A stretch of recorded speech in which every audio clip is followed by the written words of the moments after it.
ว่างนอกด้วยแสงไฟสว่างในด้วยแสงธรรมจะเดินทุกท่านผู้ฟังรายการร่มโพทุกท่านวันนี้ธรรมาภาพพระครูโคสิทธิ์ปริยัตยพรก็ผู้ฟังทางสถานีวิทยุ5 เมกะเฮิรตซ์ของวัดป่าหินของเฮาอันนี้นำเสนอในกองทุนพระเจ้าจิโลกราชกองทุนเพื่อการเผยแผ่ธรรมและส่งเสริมการศึกษานำสาระธรรมคำสอนในทางพระศาสนาเสนอแก่ท่านผู้ฟังตั้งแต่เวลานี้เป็นต้นไปรายการนี้นอกจากจะมีสาระธรรมซึ่งเป็นหัวข้อธรรมะแนวปฏิบัติทางศาสนาแล้วจะมีทางของทางราชการที่เพื่อนขอความร่วมมือมาแล้วก็ความเคลื่อนไหวกิจกรรมต่างๆของวัดป่าแดงและก็ของชุมชนก็ต้องขอบคุณท่านพระครูปริยัตยานุศาสตร์ท่านรองเจ้าคณะอำเภอเมืองเชียงใหม่ปฏิบัติหน้าที่เจ้าคณะอำเภอเมืองเชียงใหม่เจ้าวาดวัดป่าหินที่มีเมตตาจิตและพร้อมกันนั้นท่านพระครูสมุวิศวัตรวรกิจโจท่านผู้อำนวยการสถานีก็อำนวยความสะดวกธรรมาภาพมาดำเนินรายการในระยะหลังนี้เราก็เป็นความร่วมมือกันรายการร่มโพนั้นแต่เดิมออกอากาศทางสถานีวิทยุฐานอากาศและต่อมาเราก็มาออกอากาศทาง FM 92.25 เมกะเฮิรตซ์วัดป่าแดงมหาวิหารช่วงนี้ก็หยุด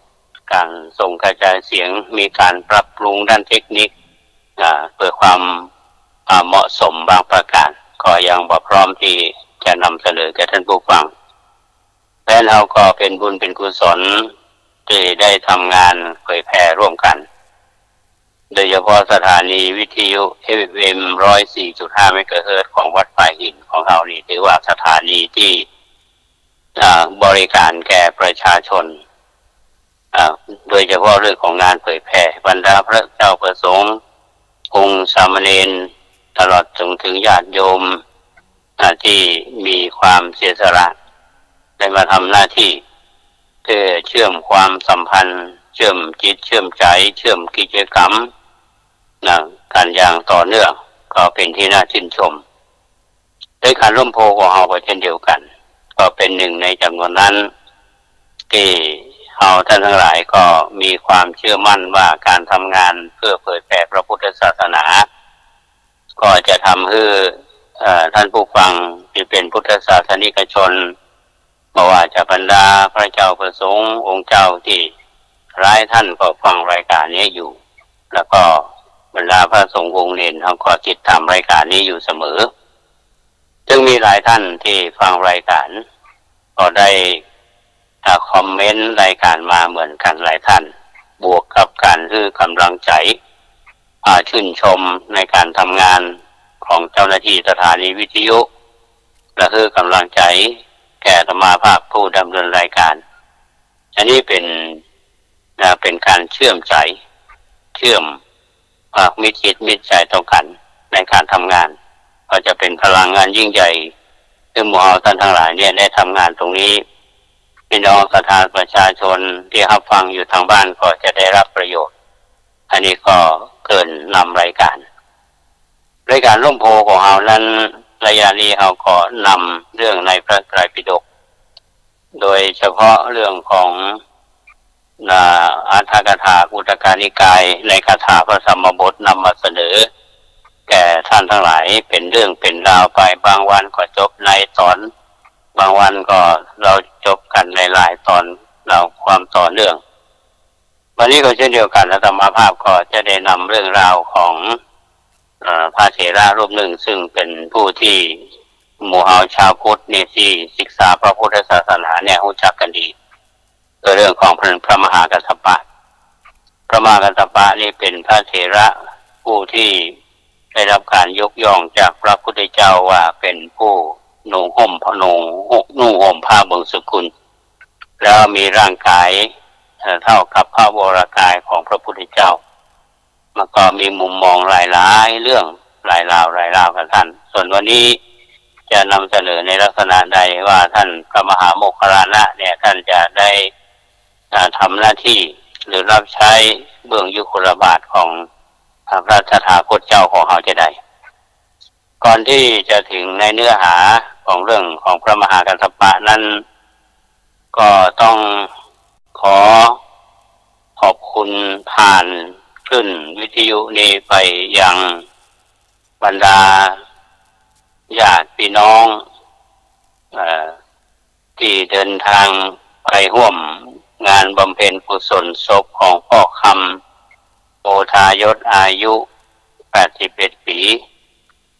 ที่บ้านปวงคำอำเภอลีจังหวัดลำพูนในฐานะที่พ่อก็เป็นมีศักดิ์เป็นอาเป็นน้องของแม่ก็ได้บำเพ็ญกุศลมาหลายวันวันนี้ก็มาทำพิธีประกอบชาปนกิจศพที่สุสานหนองขุมเข้าบ้านปวงคำอำเภอลีมีบรรดาพระมหาเถระพระภิกษุสงฆ์องค์สามเณรเจ้าทั้งหลายที่เมตตามาคือกับครอบครัวของพ่อคำโพธายศอย่างอบอุ่นขอบคุณท่านพระครูอินทรวุฒิคุณเจ้าคณะอำเภอลีจังหวัดลำพูนเมตตามาแสดงพระธรรมเทศนาในคืนที่แล้วและวันนี้มาเป็นประธานสงฆ์มาโปรดเมตตาก็นำความชื่นชมยินดีมาสู่หมู่เฮาทั้งหลายโดยเฉพาะท่านปลัดสว่างศีละโชโตเจ้าวาดวัดหัวผายตำบลหนองจังคืนอำเภอเมืองจังหวัดลำพูนซึ่งก็มีเรียกว่ามีศักดิ์เป็นญาติใกล้ชิดก็ท่านก็มีเมตตาธรรมดูแลน้องๆเป็นอย่างดีในการทำบุญนี้เรื่องงานชาปนกิจที่ผ่านมาเมื่อตอนบ่ายประมาณสักบ่าย2 โมงก็มีบรรดาพี่น้องร่วมงานบอกว่าพี่น้องที่มาจากจังหวัดกำแพงเพชรจากอำเภอดอยสะเก็ดเชียงใหม่เอาจากหลายๆอำเภอที่อยู่ไกลเนี่ยเขามาร่วมก็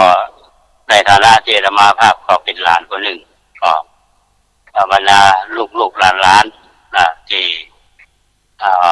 ฝากขอบพระคุณมาผ่านทางสถานีวิทยุแห่งนี้ไปยังท่านผู้มีเมตตาธรรมทั้งหลายโดยเฉพาะท่านพระครูอินทรวุฒิคุณเจ้าคณะอำเภอลีและพระสงฆ์องค์เจ้าที่ได้อาราธนามาและบรรดาพี่น้องที่มาจากทางไกลเมื่อมีกิจการใดๆเนี่ยเราก็ไปมาหาสู่ก็เป็นญาติจึงเขาก็ทำหน้าที่ของเราอันนี้ก็ต้องขอบคุณ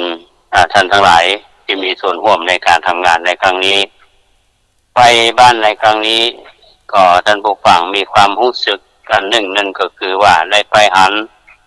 บรรดาญาติพี่น้องหรือคนในชุมชนมีความร่วมมือกันมีความสามัคคีกันก็มีความชื่นใจว่าสังคมของเรานั้นการอยู่ร่วมกันเนี่ยมันจะต้องเข้าใจกันแล้วก็บางทีเราอยู่ด้วยกันเนี่ยจะมีการพลาดพลั้งหรือล่วงละเมิดกันอะไรมีเจตนาและไม่ได้มีเจตนาก็ทั้งกายกรรมวจีกรรมมโนกรรมก็ก็สุมากันเป็นได้เป็นอโหสิกรรมวันนี้น้องๆได้มาขอขมาอาตมาคือมาสู่มาทำหัวก็ได้คือกำลังใจกับน้องโดยยกตัวอย่างก็ซึ่งท่านได้เสี่ยงชีวิตไปแล้วได้มีชีวิตเพื่อลูกของเราเพราะฉะนั้นลูกที่มีอยู่นี่จะต้องเอาแนวปฏิบัติที่พ่ออยู่เนี่ยมาเป็นพลังในการขับเคลื่อนในการศึกษาในการดำรงชีวิตแล้วเป็นกำลังใจแก่แม่ที่ยังมีอยู่แล้วก็ญาติหลายบางส่วนก็มาทำหัวโดยปีนี้เป็นกรณีพิเศษอาตมาภาพไปนอกจากจะไปร่วมการบำเพ็ญกุศลศพแล้วบรรดาญาติพี่น้องคนเขามาดำหัวเป็นเรื่องที่มีความชื่นใจสุขใจม่วนใจอันนี้เป็นเรื่องที่ ได้ขออู้ผ่านมาถึงท่านผู้ฟังทั้งหลายว่าคนเราเนี่ยบอกว่าจะอยู่ที่ไหนเมื่อมีจิตมิตรใจต่อกันโดยเฉพาะญาติพี่น้องเราไปมาหาสู่กันเนี่ยเป็นถึงญาติสายโลหิตหรือว่าญาติสาโลหิตเนี่ยหรือญาติธรรมอย่างท่านทั้งหลายไม่ได้เป็นญาติแต่ว่าเป็นญาติธรรมเป็นญาติโดยธรรมที่ฟังรายการวิทยุเนี่ยทุกเจ้าก็ไม่ได้เป็นญาติกับญาติโย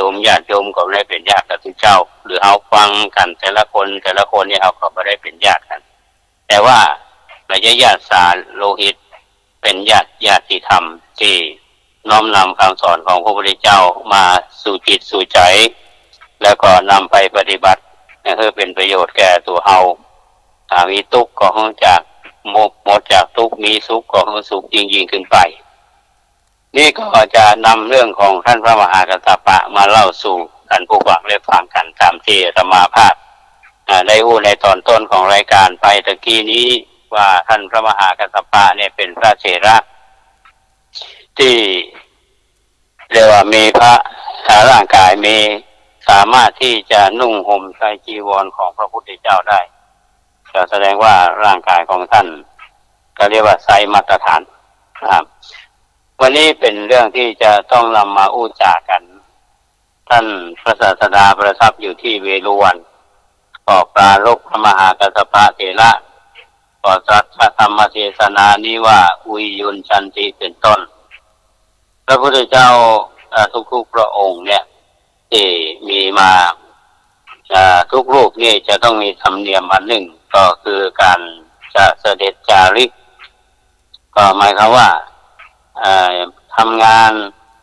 อย่างต่อเนื่องมีเวลาที่จะได้ไปเสด็จจาริกพักผ่อนถ้าเป็นภาษาบ้านเฮาหรือ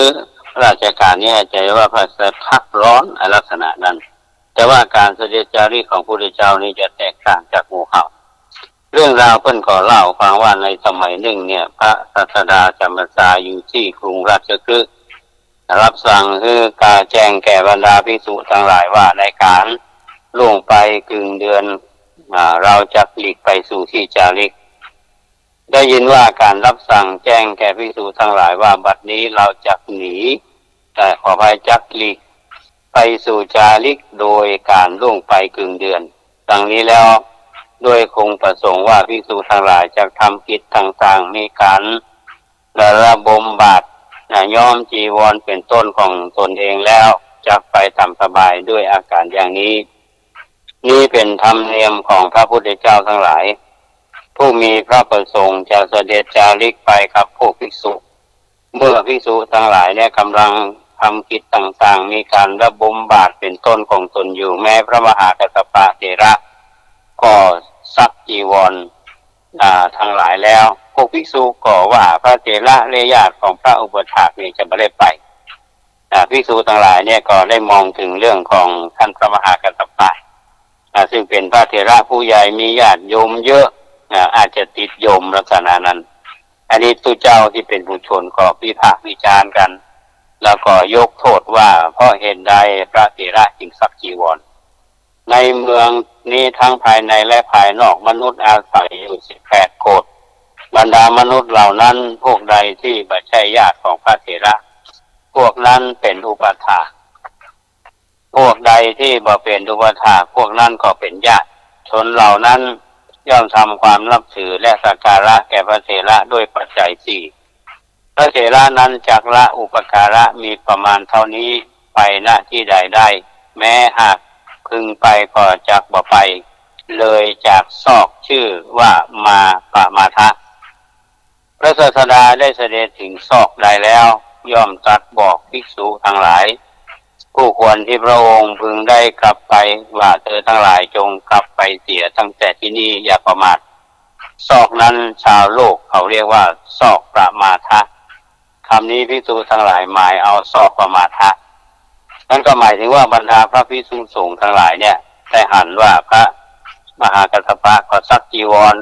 ก็เพื่อนก็คิดกันเองว่าพระมหากัสสปะเนี่ยทำทีเหมือนกับว่าซักจีวรไปก็บอกว่ามันมีทางท่านจะได้ไปเพราะมีญาติโยมเยอะมีญาติเยอะอย่างลักษณะนั้น ที่พระศาสดาเนี่ยท่านก็เสด็จไปสู่ที่จาริกพระองค์ก็ดำริว่าในพระนครทั้งหลายทั้งภายในและภายนอกมีมนุษย์อยู่18 โกฏการภิกษุจะไปในที่ทำการมงคลอาวะมงคลของมนุษย์ทั้งหลายก็มีอยู่เอาบาอาจทำวิหารฮื้อเปล่าได้เอาจากฮื้อไผ่นอแลกลับอันนี้พระศาสดาได้ดำริอยู่ในใจลำดับนั้นพระองค์ก็ทรงมีพระปริวิตกอย่างนี้ว่าพวกมนุษย์เหล่านั้นเป็นทั้งญาติเป็นทั้งอุปถากของกัสสปะเราควรฮื้อกัสสปะกับพระองค์ตรัสกับพระเถระว่ากัสสปะเอาบาอาจทำฮื้อวิหารเปล่าได้ความต้องการด้วยภิกษุในที่มงคลและอาวะมงคลทั้งหลายของมนุษย์มีอยู่เธอกับบริษัทของเธอจงกลับไปเถิดพระเถระทูลว่าลีละพระเจ้าข้าแล้วพาบริษัทกลับไปภิกษุทั้งหลายก็โพลธนากันว่าผู้มีอายุทั้งหลายพวกท่านเห็นก็โมเฮาอู้กันประเดี๋ยวนี้เองไม่ใช่เลยคำที่โมเฮาอู้กันว่าเป็นพ่อเหตุใดพระกันพระป่าจึงสักจีวรจากบอกไปกับพระศาสดาดังนั้นแลนะนี่คือบรรดาพระภิกษุสงฆ์นี่ก็เฝ้าสังเกตเนาะว่าเหมือนก็จะหู้คาดการเอาทีนี้พระศาสดาเนี่ยท่านทรงสดับถ้อยคำของบรรดาพระภิกษุสงฆ์เหล่านั้นแล้วก็เสด็จกลับไปประทับยืนแล้วก็ตรัสว่าภิกษุทั้งหลายพวกเธอกล่าวชื่ออะไรกันก็หมายความว่าอู้อย่างกันเนี่ยภิกษุเหล่านั้นก็กราบทูลว่าข้าแต่พระองค์พวกข้าพระองค์เนี่ยกล่าวปรารภพระมหากัสสปะเถระเจ้าดังนี้แล้วก็กราบทูลเรื่องราวทั้งหมดตามแนวความที่ตนได้กล่าวนั้นพระศาสดาก็ทรงสดับคำนั้นแล้วตรัสว่าภิกษุทั้งหลายพวกเธอกล่าวไว้ในวงเล็บด้วยกล่าวหากัสสปะว่าคล้องแล้วในตระกูลและในปัจจัยทั้งหลายแต่ความจริงเธอกลับแล้วด้วยทำในใจว่าเราจะทำตามคำของเราคือพระตถาคตก็กัสสปะนั้นแม้ในการก่อนเมื่อทำความปรารถนานั้นแลก็ได้ทำความปรารถนาว่าเราพึงเป็นผู้บกพร่องในปัจจัยสี่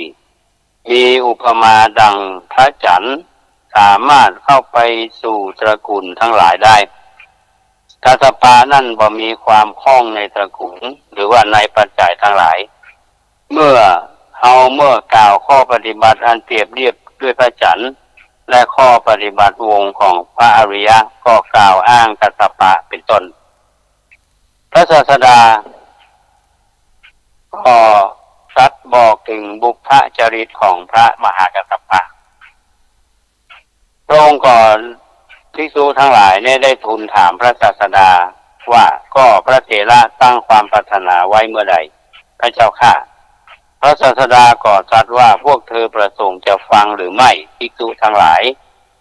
พวกภิกษุก็กราบทูลว่าข้าแต่พระองค์ผู้เจริญพระเจ้าข้า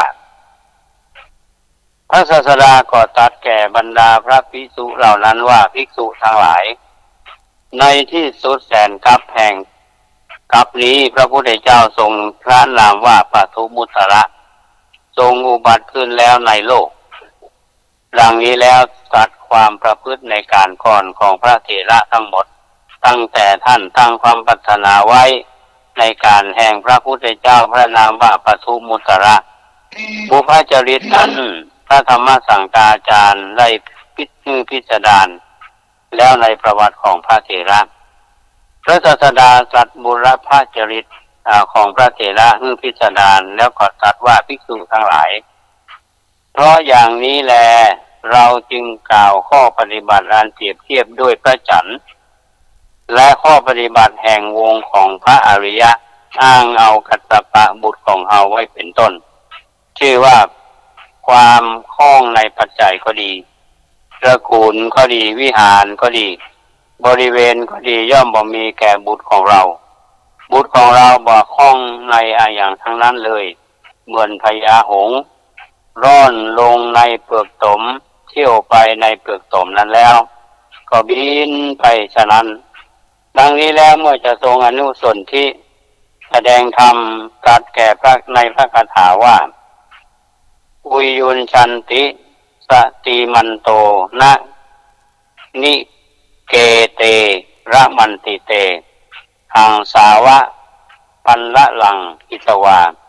โอกะโมกังชหันติเตแปลว่าผู้มีสติย่อมออกท่านย่อมไปยินดีในที่อยู่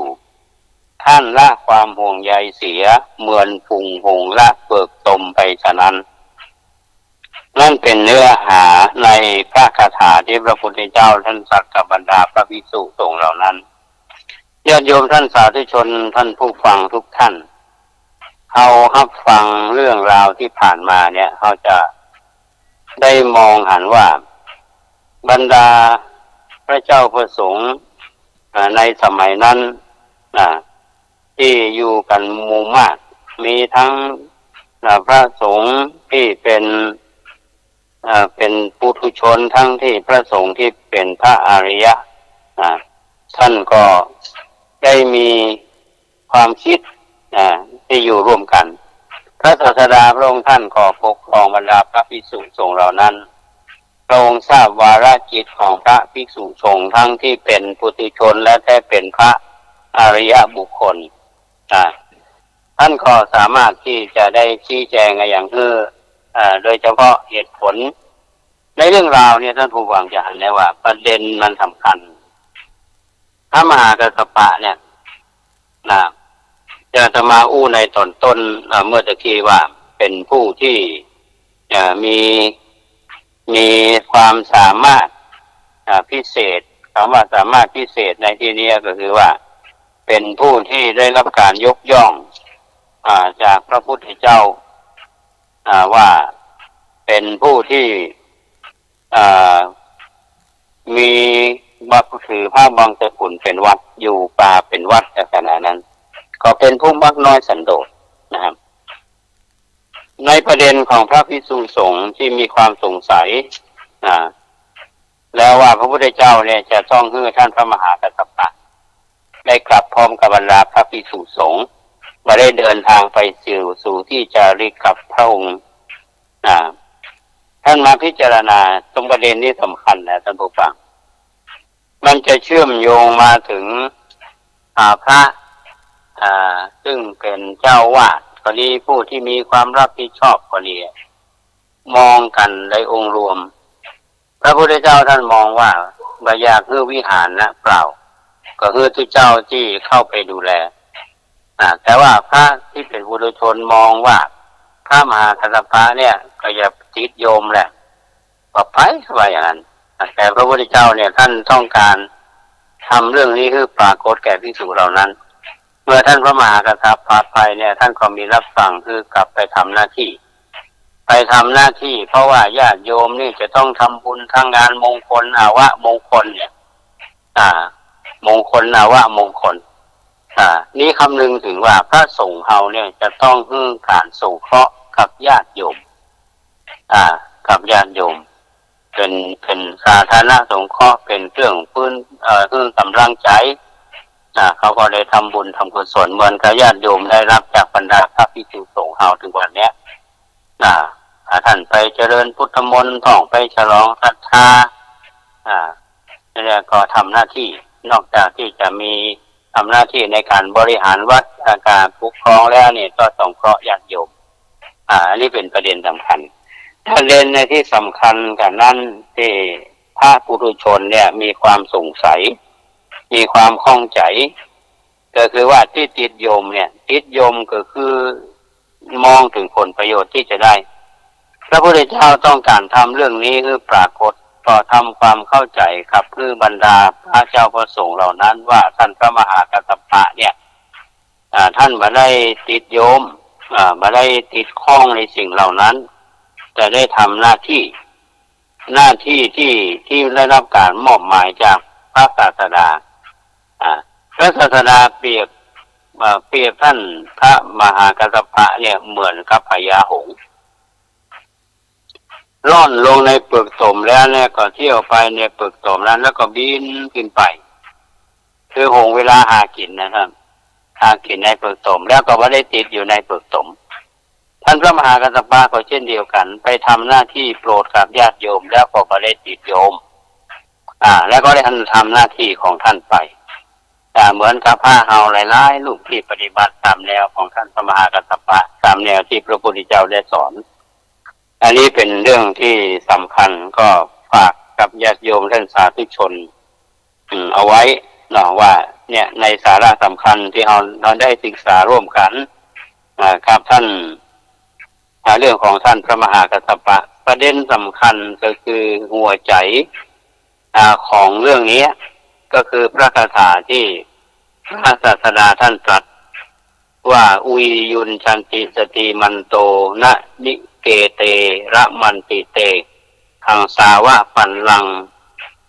ะลังหิตวาโอกะโมกังสหันติเตผู้มีสติย่อมออก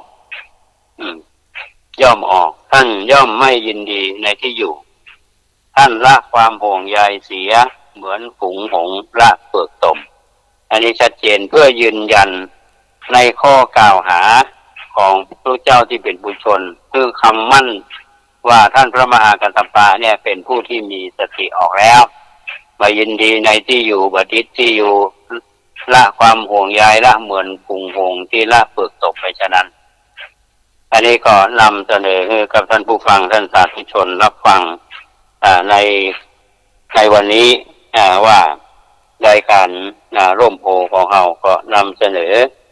เรื่องนี้แก่ท่านผู้ฟังก็คิดว่าคงจะเป็นแนวปฏิบัติที่เป็นประโยชน์ได้เป็นอย่างดีในช่วงท้ายของรายการวันนี้อาตมาภาพขออนุญาตใช้เวลาประชาสัมพันธ์กิจกรรมของคณะสงฆ์วันนี้ที่วัดฝ่ายหินเฮามีการถ่ายทอดเนาะถ่ายทอดงานครูบาเจ้าอภัยสารทะซึ่งท่านพระครูปริยัติยานุศาสตร์ก็ได้นิมนต์อาตมาติดงานเผาศพที่อำเภอลีก็มาได้ไปฉลองศรัทธาท่านก็ได้มอบหมายท่านพระเมธาสุเมธโสได้ไปทำหน้าที่แทนท่านกลับมารายงานบอกว่างานได้รับความเมตตาจากหลวงพ่อรองเจ้าคณะอำเภอเมืองท่านพระครูวิชิตศาสนากร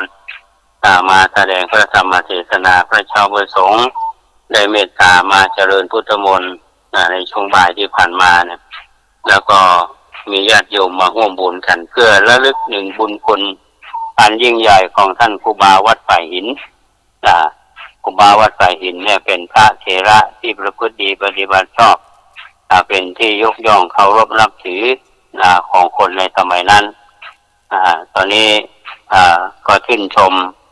ในท่านพระครูปริยัติยานุศาสตร์ท่านพระครูปรัตน์วิศวัตรท่านพระครูสมุวิศวัตร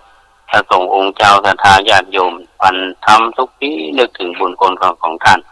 อันนี้ก็ต้องขออนุโมทนาขออภัยที่ไม่ได้ไปร่วมงานในวันนี้และแถมงานหนึ่งที่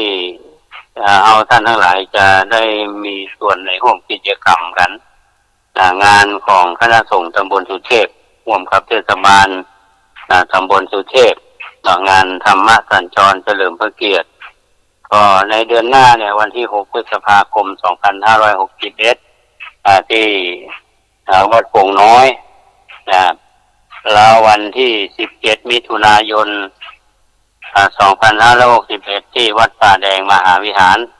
วันที่12 สิงหาคม 2561ที่วัดพระธาตุดอยสุเทพและวันที่22 กันยายน 2561ที่วัดศรีสุดาตรงเช้าเพิ่นมีงานวันกตัญญูช่วงเมื่อค่ำเขาก็มีกิจกรรมธรรมสัญจรนี้ปฏิที่ประชุมนอกจากจะมีการแสดงพระธรรมเทศนาแล้วเขาก็ มีเปิดโอกาสให้นักเรียนในโรงเรียนตำบลสุเทพนี่มีส่วนร่วมในการสอนรับปัญญาในการตอบปัญหา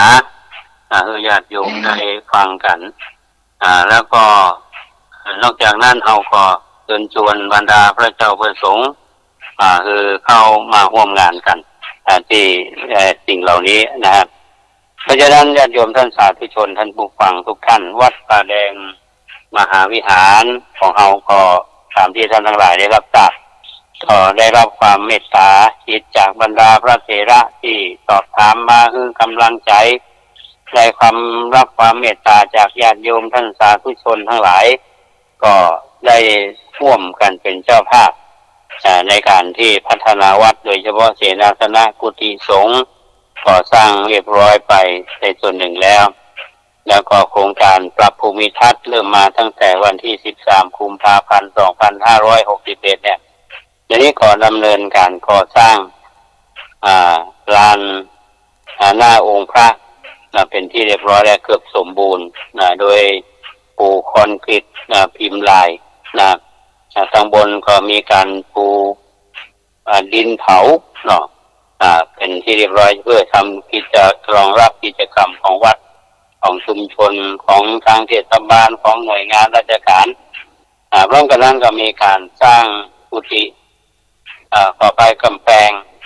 รอบเป็นกำแพงแก้วรอบในกำแพง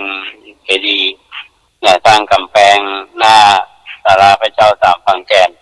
พร้อมกันนั้นก็มีการทาสีห่อธรรมมีการทาสีเจดีย์มีการทาสีวิหารทั้งภายในและภายนอกก็เรียบร้อยแล้วก็ยังมีการบูรณะช่อฟ้ามีการทำใบละกาใหม่ซาวอันทีเดียวก็น่าอนุโมทนาตัวนี้ญาติโยมท่านสาธุชนก็ได้รับมาร่วมเป็นเจ้าภาพก็คิดว่างานก็คงเป็นไปตามที่ได้กำหนดไว้หลังจากที่เอาบูรณะซ่อมแซมวิหารเรียบร้อยแล้ววันที่26เดือนพฤษภาคม2561เนี่ยเราก็จะมีการทำบุญวันกตัญญูก็จะมีทักษิณานุปทานเจริญพุทธมนต์ถวายเสนาสนะยกช่อฟ้าทอดผ้าป่าสมทบในของทุนพระเจ้าศรีโลกราชมีการมอบทุนการศึกษาแก่พระภิกษุสงฆ์สามเณรเด็กและเยาวชนทุกปีเนี่ยเราจะจัดต้นเดือนปลายเดือนกลางเดือนปีนี้เราต้องรอการบูรณะวิหารให้เรียบร้อยก่อนเราก็จะได้ทำบุญกันอันนี้ก็เจริญพรให้ท่านทั้งหลายได้รับทราบว่างานของวัดแสดงทุกอย่างที่ขับเคลื่อนมาอาศัยน้ำจิตน้ำใจของบรรดาญาติโยมที่มองถึงการพัฒนาบำรุงเสนาสนะบำรุงพระพุทธศาสนาเป็นเจ้าภาพแต่ละท่านมีจิตใจอันสูงส่งท่านแปลทรัพย์ภายนอกเป็นทรัพย์ภายในก็ท่านมีทรัพย์ภายในอยู่ในใจอยู่แล้วก็เกิดสิ่งเหล่านี้เพราะฉะนั้นสิ่งที่เราท่านทั้งหลายหันอยู่ขณะนี้เป็นสิ่งที่ญาติโยมทุกท่านได้สร้างเพื่อที่จะให้คนท่านทั้งหลายเนี่ยมา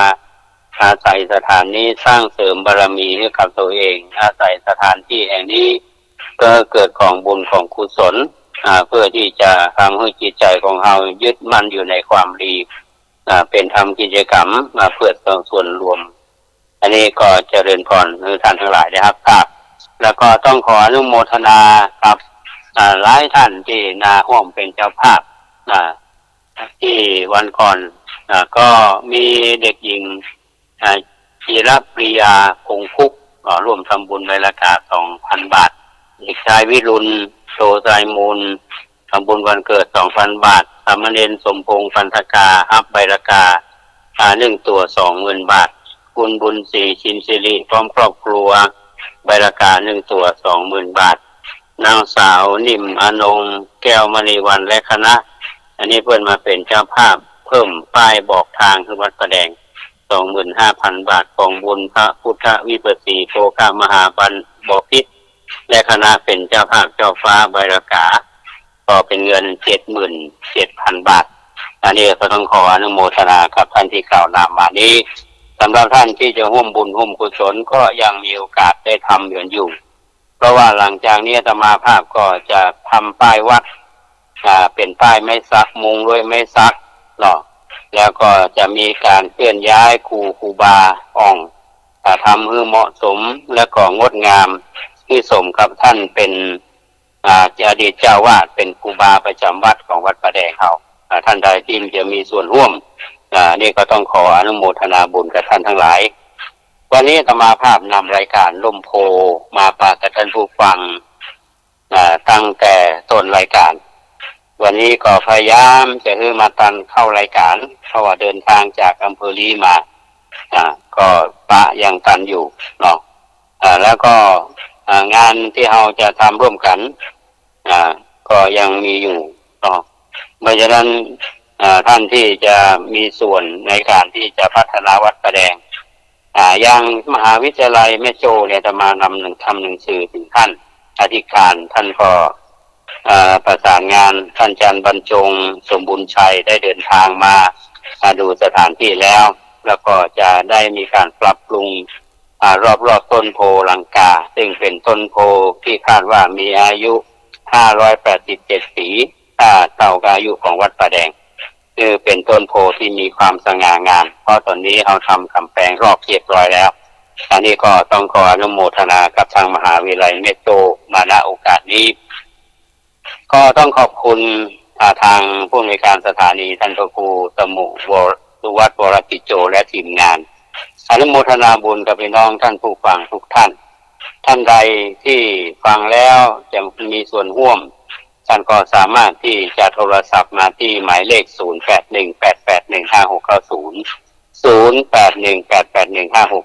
วันนี้ลำลาจากท่านผู้ฟังไปก่อนไว้ปะกันใหม่ในโอกาสต่อไปขอความสุขสวัสดีจงบังเกิดมีแก่ท่านผู้ฟังทุกท่านขอเจริญพร